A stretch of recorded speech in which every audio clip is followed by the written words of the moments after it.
Os primeiros relatos sobre Jesus de Nazaré, a sua vida, morte e ressurreição, foi escrito por um homem chamado Lucas. Nós conhecemos esse relato como o Evangelho de Lucas, mas Lucas continuou a história em um segundo volume, Chamado Livro de Atos. Esse livro gira em torno do que Jesus continuou fazendo após a sua ressurreição. Atos começa com os discípulos reunidos com Jesus, que acabara de voltar à vida, que é algo incrível de se imaginar.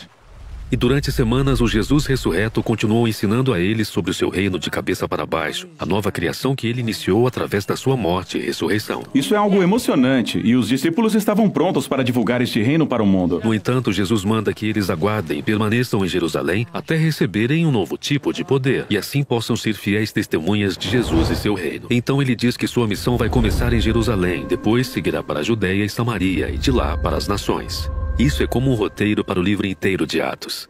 Em seguida, os discípulos viram Jesus entronado como rei de toda a criação. Então os discípulos aguardam, se perguntando quando esse poder virá. Chega a época do Pentecostes. O Pentecostes é uma festa israelita antiga que ocorre no início do verão, e milhares de judeus peregrinos voltavam para Jerusalém vindos de todas as partes do mundo, e vários idiomas e culturas se juntavam na cidade. Os discípulos estão reunidos em uma casa que, de repente, é preenchida por um poderoso vendaval e fogo. O fogo se reparte em línguas de fogo que pairam sobre a cabeça das pessoas. Mas o que é tudo isso? Lucas está tocando num tema repetido do Antigo Testamento. Quando Deus se manifestou de forma parecida no Monte Sinai, ele fez uma aliança com Israel e lhe deu os 10 mandamentos. Mais tarde, quando a glória de Deus se manifestou na forma de uma coluna de fogo, ela preencheu o tabernáculo quando Deus veio habitar entre eles. Mas era somente uma coluna de fogo, não muitas. Isso mesmo, Lucas está apontando um fato importante aqui. Essa é a presença pessoal de Deus do templo, o Espírito de Deus que foi predito pelos profetas de Israel.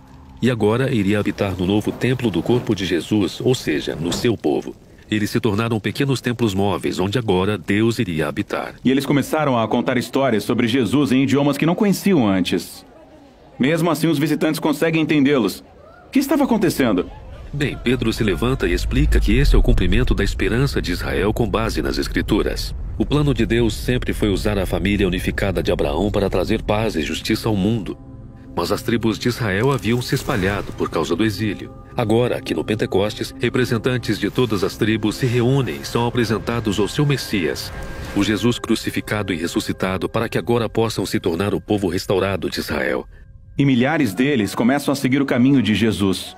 O que nos leva ao relato de Lucas sobre os 2 templos. Ao templo que Herodes construiu em Jerusalém, onde os discípulos de Jesus vão adorar como os demais israelitas. Mas agora também há o templo de Jesus, que consiste em pessoas. Esse templo está se reunindo em lares por toda Jerusalém. E essas pessoas estavam vivendo as suas vidas de uma maneira radicalmente nova. Certo, pense nisso. Muitos desses peregrinos nem são de Jerusalém. Eles formaram essas novas famílias, onde todos dependiam uns dos outros. Sim, as pessoas estavam vendendo as suas coisas e cuidando dos pobres que viviam entre elas.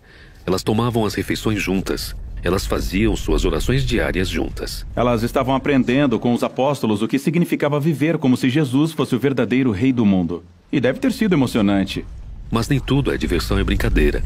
Ser templo de Deus é coisa séria, assim como no Antigo Testamento. Talvez você conheça essa história estranha no livro de Levítico sobre 2 sacerdotes que desrespeitam a Deus no templo e morrem repentinamente. Bem, Lucas inclui aqui uma história semelhante de 2 discípulos que desonram o Espírito de Deus neste novo templo, e eles têm um destino parecido. Portanto, há corrupção na comunidade, mas o maior problema está vindo de fora. Sim, do outro templo. Os seus líderes se sentem ameaçados por esse novo movimento messiânico e por isso prendem os apóstolos.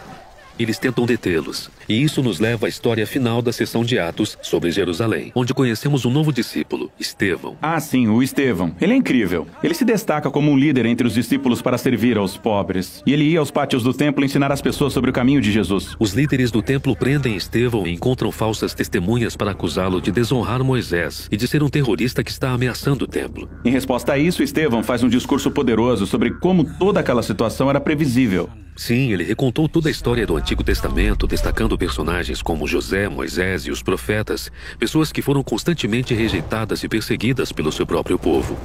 Israel tem resistido aos representantes de Deus há séculos, portanto, rejeitam a Jesus e agora aos seus seguidores, que é uma rejeição ao próprio Deus. Eles ficam furiosos e começam a executar Estevão, lhe atirando pedras e o destruindo até a morte. E ao morrer, ele se entrega ao caminho de Jesus, sofrendo por causa dos pecados dos outros.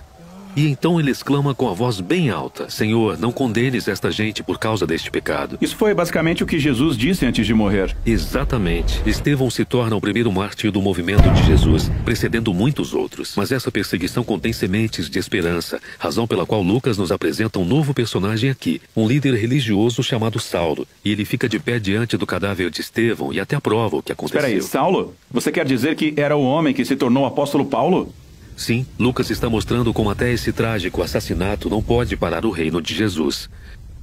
E assim muitos discípulos perseguidos se espalham ao sair de Jerusalém, e exatamente como Jesus disse, eles se dirigem para a Judéia e Samaria. A história sobre o que acontece lá é relatada na seção seguinte de Atos.